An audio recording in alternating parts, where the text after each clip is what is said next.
नमस्कार दोस्तों, स्वागत है आप सभी का हमारे YouTube चैनल तत्काल एजुकेशन पे। दोस्तों उम्मीद करते हैं आप सभी बहुत अच्छे होंगे, आपकी तैयारी भी काफ़ी ज़बरदस्त तरीके से चल रही होगी। दोस्तों आज हम आप लोगों के लिए रीजनिंग के 15 अति महत्वपूर्ण प्रश्न के बारे में इस वीडियो में बताएंगे, जो कि SSC, railway, group D, NTPC या किसी स्टेट एग्जाम की तैयारी कर रहे हैं। इस टाइप के प्रश्न हमेशा परीक्षाओं में पूछे जाएंगे। दोस्तों ये पार्ट नंबर कौन सा है? 413 है। पार्ट नंबर 412 नहीं दिखे तो आप वीडियो सेक्शन में जाके देख सकते हैं। दोस्तों पहला प्रश्न देख लेते हैं।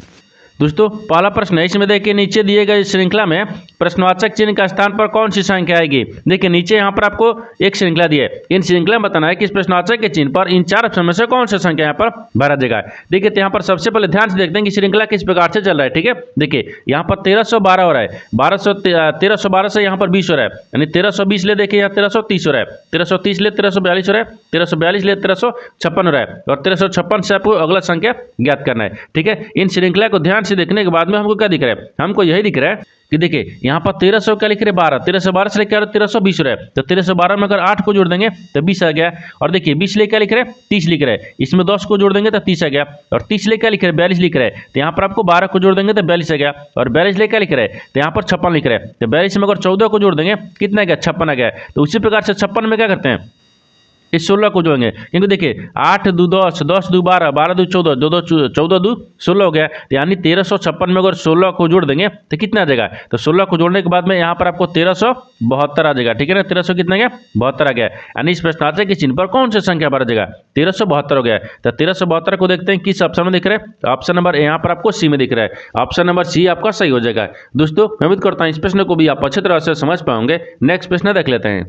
दोस्तों दूसरा प्रश्न है, इसमें देखिए नीचे दिए गए विकल्पों में से संबंधित संख्या को चुनिए। देखिए नीचे यहाँ पर आपको एक संबंधित संख्या दी है, 18 जो है यहाँ पर 63 ले समेत है। ठीक उसी प्रकार से बताना है कि 54 जो है इस प्रश्नवाचक के चिन्ह पर इन चार ऑप्शन में से किसे समेत होगा। देखिए तो यहाँ पर सबसे पहले प्रश्न को समझते हैं, इसमें बोलकर है। ठीक है ना, देखिए यहाँ पर 18 को क्या करेंगे कि 63 आ जाएगा।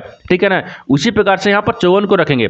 ठीक है ना, तो सबसे पहले यहाँ पर ध्यान से देखते हैं कि 18 को क्या करेंगे कि 63 आ जाएगा। देखिए 18 में अगर 2 से भाग करेंगे और यहाँ पर 7 ले गुना कर देते हैं तो कितना का? 63 आ जाएगा। जैसे देखिए 18 में 2 से भाग करेंगे तो 9 आ गया, और 9 में अगर यहाँ पर 7 ले गुना करेंगे तो 9 7 कितना गया? ये 63 आ गया। ठीक है ना, उसी प्रकार से यहाँ पर 54 को रखेंगे। देखिए यहाँ पर 54 का दिख रहा है, तो 54 में भी 2 से भाग करेंगे और यहाँ पर आपको ये 7 ले गुना कर देंगे। देखिए तो 54 में 2 से भाग करेंगे तो कितना गया?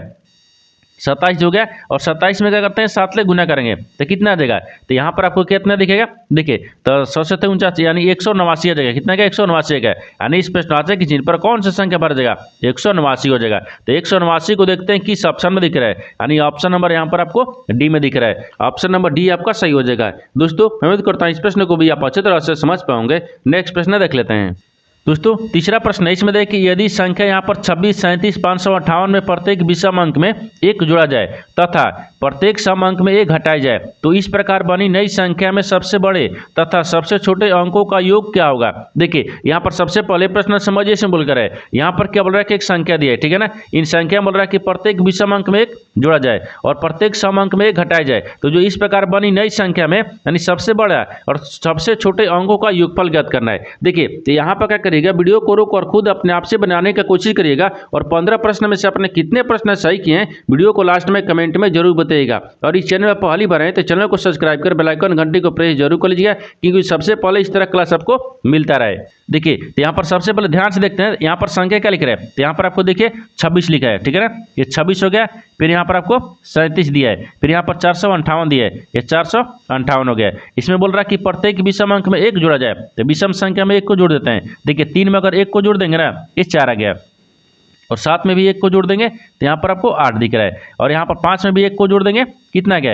ये 6 आ गया। ठीक है ना, आगे बोल रहा है कि तो तथा प्रत्येक सम अंक में 1 घटाया जाए, तो सम संख्या में क्या करते हैं? 1 को घटाते हैं। देखिए तो यहाँ पर सम संख्या दिख रहा है, इसमें 1 को घटा लेंगे तो सम संख्या दिख रहा है, इसमें 1 को घटाएंगे तो यहाँ पर 1 बच गया, इसमें 1 घटाएंगे तो यहाँ पर 5 बच गया, इधर 4 में 1 घटाएंगे तो ये आपको 3 बच गया, और ये 8 में 1 घटाएंगे तो क्या आ गया?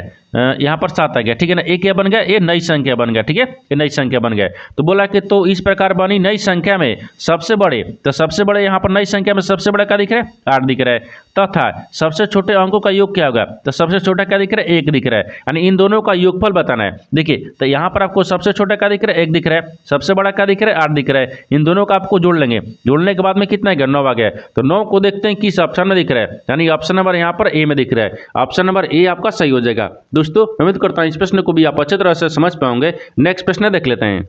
दोस्तों 4 नंबर प्रश्न है, इसमें देखिए एक निश्चित कूट भाषा में NEST को यहाँ पर 4668 और यहाँ पर SOUP को यहाँ पर क्या लिख रहे हैं, यानी 2319 के रूप में कूटबद्ध किया गया है। तो दी गई कूट भाषा में एस के लिए कूट क्या होगा। देखिए यहाँ पर सबसे पहले प्रश्न समझते हैं, इसमें बोलकर है, ठीक है ना। देखिए यहाँ पर बोल रहा है कि एक निश्चित कूट भाषा दी है जिसमें NEST को क्या लिख रहे हैं, 46 और 83 के रूप में, और यहाँ पर देखिए SOUP को क्या लिख रहे हैं, यानी 23 और 19 के रूप में कूटबद्ध किया गया है। तो दी गई कूट भाषा में एस के लिए कूट क्या होगा, आपको इसी को बताना है। देखिए तो सबसे पहले देखते हैं ना कि यहाँ पर क्या लिख रहे हैं।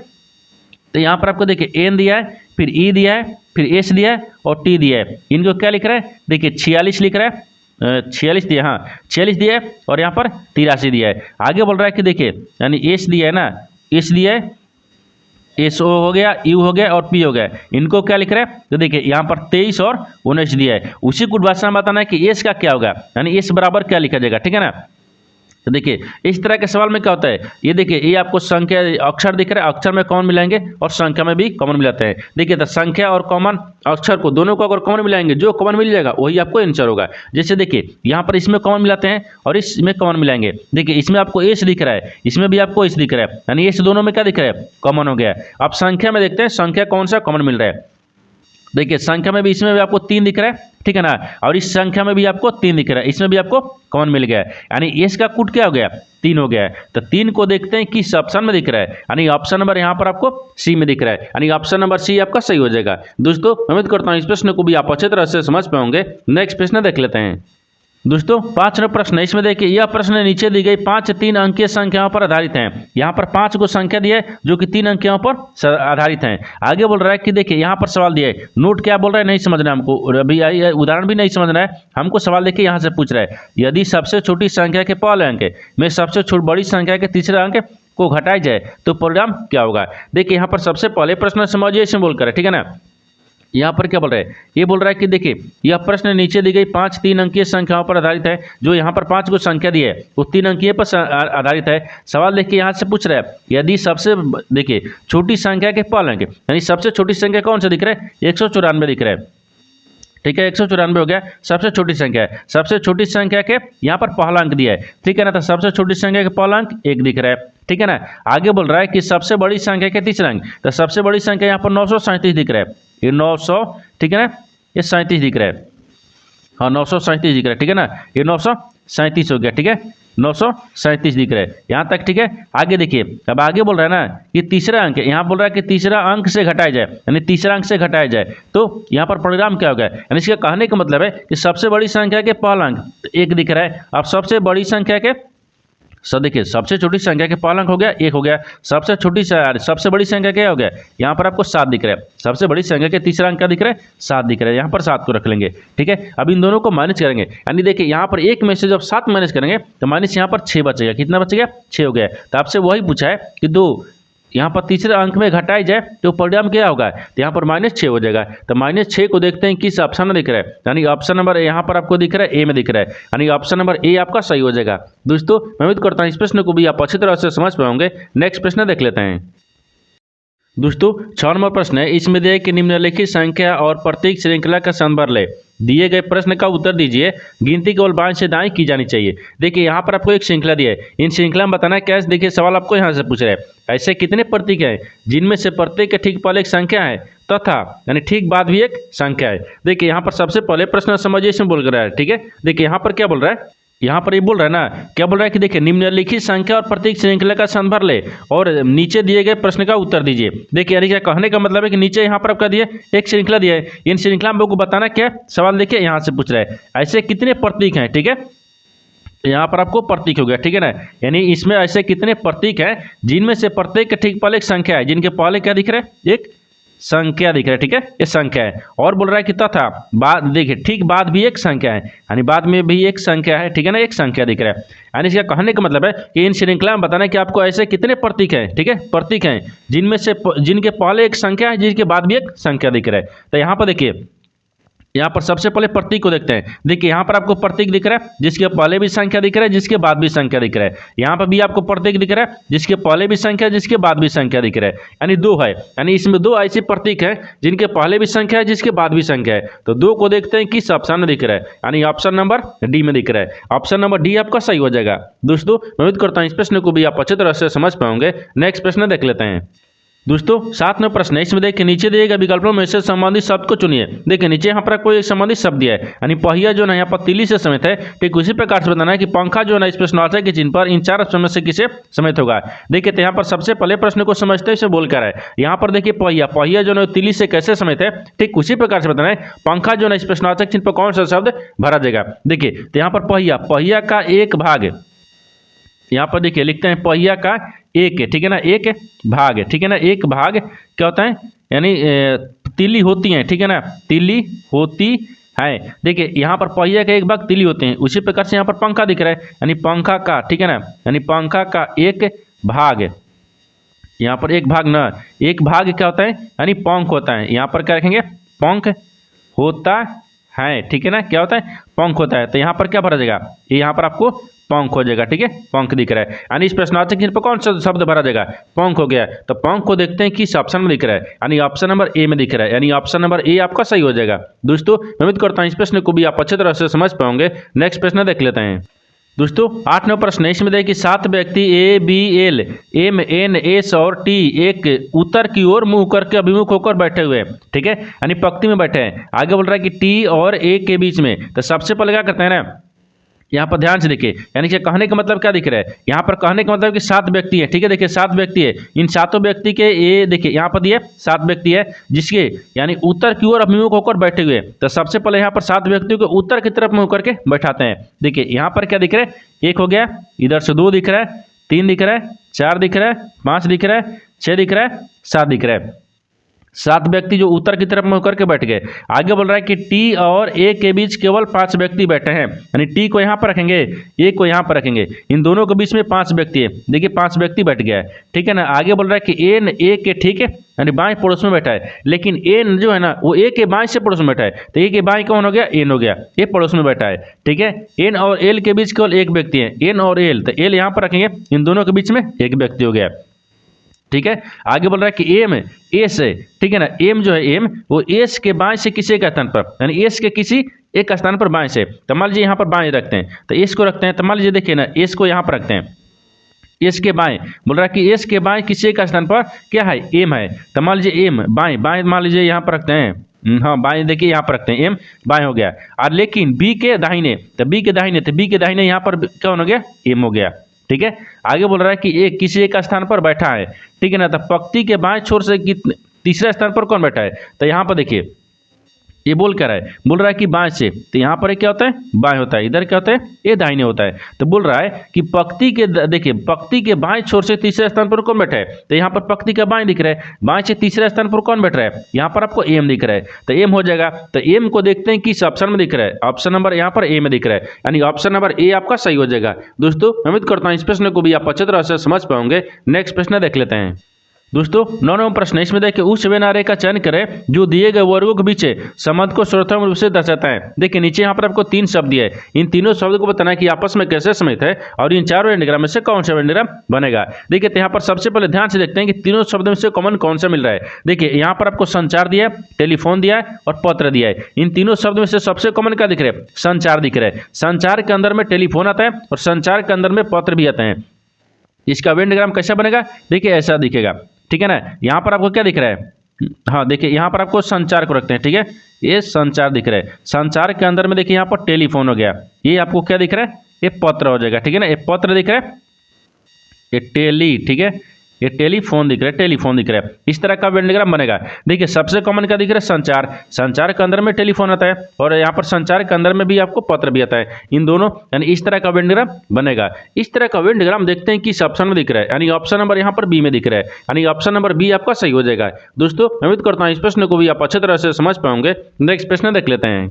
दोस्तों 10वां प्रश्न है, इसमें देखिए उस युग्म का चयन करें जो नीचे दिए गए युग्मों के दो सेट के समान पैटर्न का अनुसरण करता है। दोनों युग्म के समान पैटर्न का अनुसरण करते हैं। देखिए यहाँ पर सबसे पहले प्रश्न समझिए सिंबल कर है। यहाँ पर क्या बोल रहा है कि दो युग्म दिया है, ये जो आपस में जिस प्रकार से पैटर्न यानी क्या है समान सेट है, उसके जैसा ही आपको बताना है कि इन चार ऑप्शन में से कौन से जो पैटर्न है ना इसके जैसा आपको संबंधित दिख रही है। देखिए यानी इसका कहने का मतलब है ना, ये जिस प्रकार से आपस में समय दिख रहे हैं ना, उसी प्रकार से इन चार ऑप्शन में से आपको संबंधित बताना है कौन सा एक ऑप्शन है जो इसके जैसा संबंधित आपको दिख रही है। ठीक है ना। देखिए तो सबसे पहले देखते हैं कि दोनों जो युग्म है ना वो आपस में कैसे समय दिख रहा है। देखिए तो यहाँ पर आपको इस पहला में दिखते हैं, यहाँ पर क्या लिख रहा है, आई लिख रहा है, ठीक है, सी लिख रहा है और के लिख रहा है। फिर इसके बाद में क्या लिख रहा है, तो के लिख रहा है। देखिए के लिख रहा है, ई लिख रहा है और एफ लिख रहा है। एक कैसे समय था, देखिए आई से क्या लिख रहा है, के लिख रहा है। अगर आई में दो को जोड़ देंगे तो यहाँ पर कितना दिख रहा है, तो यहाँ पर के आ जाएगा। और सी से क्या लिख रहा है, ई लिख रहे हैं, तो सी में भी दो को जोड़ देंगे, ई आ गया। और यहाँ पर के से लिख रहे हैं, तो के में अगर देखिए 5 को माइनस कर देंगे ना तो एफ आ जाएगा। ठीक है ना। उसी प्रकार से दूसरा को रखते हैं।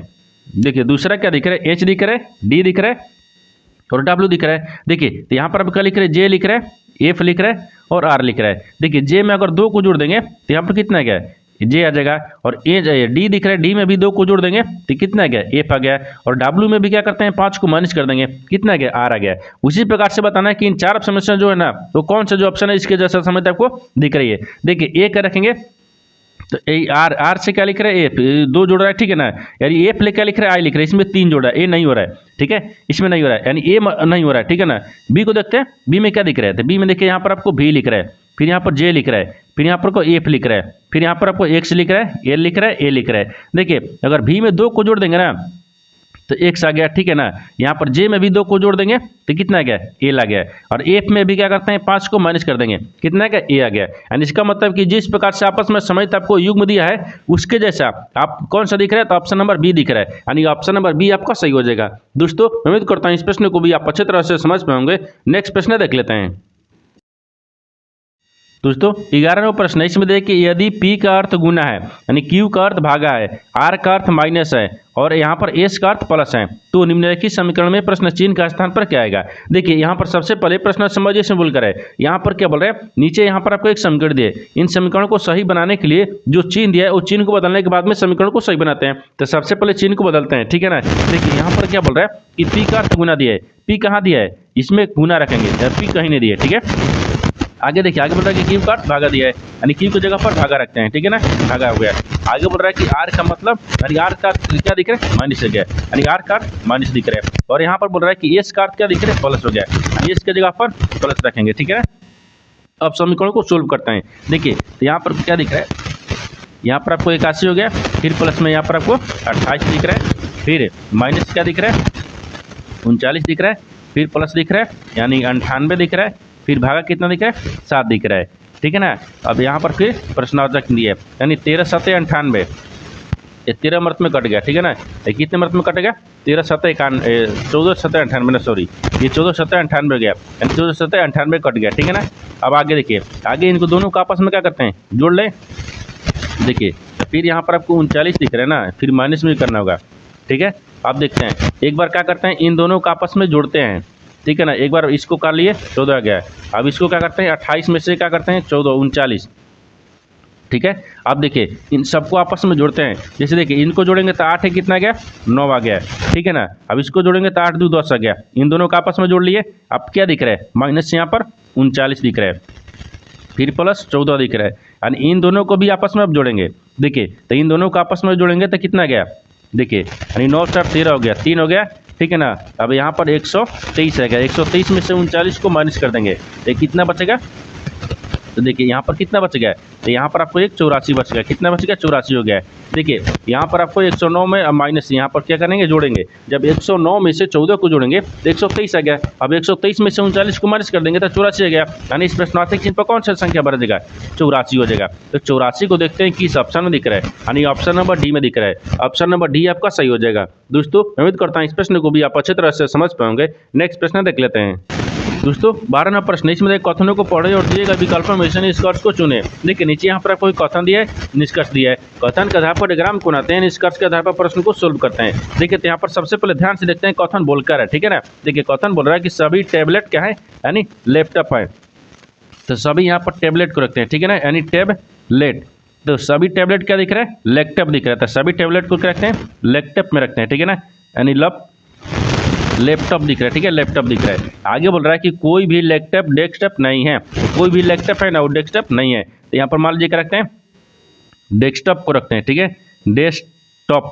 तो यहाँ पर डेस्कटॉप हो गया है। आगे बोल रहा है कि देखिए कोई भी लैपटॉप ना, यानी मोबाइल नहीं है। तो कोई भी लैपटॉप क्या दिख रहा है, पर मोबाइल भी नहीं है, ठीक है ना, ये मोबाइल ना, ठीक है, मोबाइल, ठीक है, मोबाइल नहीं है। ये तो आपको कथन बोल रहा है, कथन के आधार पर डायग्राम को बना दिए। लेकिन निष्कर्ष क्या बोल रहा है, इसके आधार पर ही प्रश्न को सोल्व करेंगे। देखिए निष्कर्ष क्या दिख रहा है, तो यहाँ पर पहले निष्कर्ष को देखते हैं। तो निष्कर्ष की जगह दिख रहा है, निष्कर्ष देखिए पहले में दिख रहा है ना, यानी कोई भी टैबलेट डेस्कटॉप नहीं है। तो कोई भी जो टैबलेट है ना, देखिए यहाँ पर क्या दिख रहा है, टैबलेट है। कोई भी टैबलेट क्या दिख रहा है, डेस्कटॉप नहीं है। हाँ सही तो बोल रहा है, नहीं है, ठीक है। आगे बोल रहा है कि कुछ, देखिए कुछ मोबाइल डेस्कटॉप है, यानी कुछ जो मोबाइल है ना ये डेस्कटॉप है। देखिए मोबाइल और डेस्कटॉप से समेत है, नहीं है, यानी कि ये गलत बोल रहा है। क्या बोल रहा है, गलत बोल रहा है। यहाँ पर क्या हो जाएगा, एक आपको सही हो जाएगा। तो एक किस ऑप्शन में दिया है, तो ऑप्शन नंबर यहाँ पर बी में दिया है, यानी ऑप्शन देखिए केवल निष्कर्ष और अनुसरण करता है, यानी ऑप्शन नंबर 20 आपको सही हो जाएगा। दोस्तों उम्मीद करता हूँ इस प्रश्न को भी आप अच्छी तरह से समझ पाओगे। नेक्स्ट प्रश्न देख लेते हैं। दोस्तों 13वां प्रश्न है, इसमें देखिए यदि 154 मीटर लंबी रस्सी यानी 9:5 के अनुपात में विभाजित किया जाता है तो छोटे टुकड़े, देखिए छोटे टुकड़े की लंबाई मीटर में कितनी होगी। देखिए यहाँ पर सबसे पहले प्रश्न समझिए, इसमें बोलकर है, ठीक है ना। देखिए यहाँ पर क्या बोल रहा है कि यहाँ पर बोल रहा है कि यदि 154 मीटर लंबी रस्सी है, यानी 154 मीटर एक लंबी रस्सी है जिसमें यहाँ पर 9:5 के अनुपात में विभाजित कर देंगे, ठीक है ना, विभाजित किया जाता है।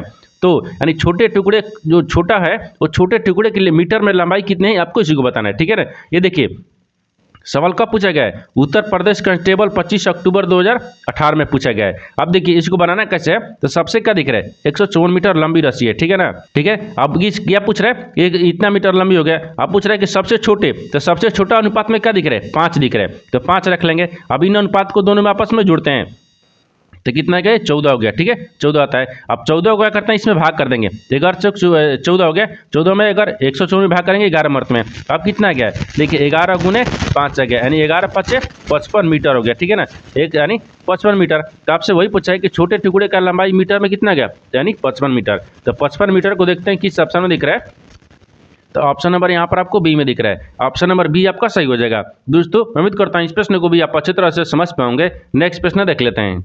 दोस्तों 14वां प्रश्न है, इसमें देखिए ए बी तथा सी के लाभांश का अनुपात 2:3:7 है। यदि औसत लाभांश, देखिए औसत लाभ जो है वो 8000 है, तो बी का लाभांश ज्ञात करें। देखिए यहाँ पर सबसे पहले प्रश्न समझिए, इसमें बोलकर है, ठीक है ना। देखिए यहाँ पर क्या बोल रहा है कि यहाँ पर बोल रहा है कि ए बी सी यानी 3 लाभांश है, ठीक है, जिसका अनुपात क्या दिया है, 2:3:7 अनुपात में दिया है, ठीक है ना। यदि यानी औसत लाभ क्या है, 8000 है, तो बोल रहा है कि बी का हिस्सा क्या होगा। इसका कहने का मतलब है कि ए बी सी 3 गो आपको लाभांश है जिसमें अनुपात भी दिया है, तीनों अनुपात में से बी का बताना है कि बी का लाभांश कितना होगा। देखिए तो इन तीनों लाभांश को क्या करेंगे, तो सबसे पहले यहाँ पर 8000 दिख रहा है, यहाँ पर कितना दिख रहा है, ये 8000 दिख रहा है, ठीक है ना, 8000 रखते हैं। जिसमें क्या पूछ रहे हैं, 3 लाभांश। देखिए बी का लाभांश, तो बी का लाभांश कितना दिया है, ये 3 दिया है, यहाँ पर 3 से कर लेंगे। अब आगे देखिए फिर यहाँ पर गुना रखते हैं ना, अब फिर गुना रखेंगे। अब आगे क्या दिख रहा है, अब देखिए तो इसमें 3 का पूछा ना, तो बी का पूछा तो 3 हो गया, तो यहाँ पर आपको भी 3 रखेंगे। और इन क्या करेंगे, इन तीनों का आपको जोड़ेंगे। जैसे 7 3 10 2 12 आ गया, ठीक है ना, 12 आ गया। अब इसको फिर एक स्टेप आगे चलते हैं, और 3 के 2400 हो गया, ठीक है, 8000 तो नहीं, तो 24000 न हो गया, 8 के 24 8000 हो गया, ठीक है, 24000। फिर गुने कितना दिख रहा है, 3 दिख रहा है, इसमें 12 में भाग करेंगे तो 12 दूनी के 24 हो गया, यानी 3 दूना के 6000, कितना आ गया, 6000 आ गया, ये रुपया में 6000 आ गया, ठीक है ना। देखिए तो आपसे वही पूछा है कि बी का लाभांश कितना हो गया, तो बी का लाभांश यहाँ पर 6000 हो गया। तो 6000 को देखते हैं किस ऑप्शन में दिख रहा है, यानी ऑप्शन नंबर बी में दिख रहा है, यानी ऑप्शन नंबर बी आपका सही हो जाएगा। दोस्तों उम्मीद करता हूँ इस प्रश्न को भी आप अच्छी तरह से समझ पाएंगे। नेक्स्ट प्रश्न देख लेते हैं। दोस्तों 15 प्रश्न है, इसमें देखिए 20 संख्याओं का औसत 55 है। यदि दो संख्याओं 45 और 30 को हटा दिया जाए तो नया औसत ज्ञात करें। देखिए यहाँ पर सबसे पहले प्रश्न को समझते हैं बोल कर, ठीक है ना। देखिए क्या बोल रहा है कि देखिए 20 संख्याओं का औसत कितना दिया, 55 दिया है, जिसमें से दो संख्याओं को हटाना है। कौन कौन सा संख्या था, 45 को और 30 को हटा देंगे तो जो नया संख्या औसत होगा आपको इसी को ज्ञात करना है। तो सबसे पहले ध्यान से देखते हैं ना, ये क्या दिख रहा है। देखिए तो 20 संख्याओं का औसत कितना दिया, 55 दिया है। यहाँ पर 55 रख लेंगे, 5 दिन कितना गया, 1100 आ गया, ठीक है, 1100 आ गया। अब आगे से देखिए, अब आगे क्या बोला है, दो संख्याओं को हटा दिया जाए तो दो को संख्या को हटाते हैं। देखिए यहाँ पर लिखते हैं दो संख्याओं, ठीक है ना, दो संख्याओं का हटाने पर, यानी यहाँ पर देखिए यानी हटाने, ठीक है ना, पर दो संख्या को हटाने पर। तो थोड़ा सा देखिए इसको क्या करते हैं, 1100 आ गया, ठीक है। अब 1100 में क्या करते हैं, माइनस करेंगे कितना को, 45 को, और प्लस यहाँ पर करेंगे ना, यहाँ पर 30 को क्या करना है, सॉरी यहाँ पर 30 दिया ना, ये 30 को हटाना है, ठीक है, हटाना है। तो कितना देगा, देखिए 1100 दिख रहा है, 1100 में से इसको जोड़ लेंगे, घटाने के बाद में कितना देगा, एक स्टेप घटा, देखिए तो यहाँ पर आपको कितना देगा, 1025 आ गया, ठीक है ना।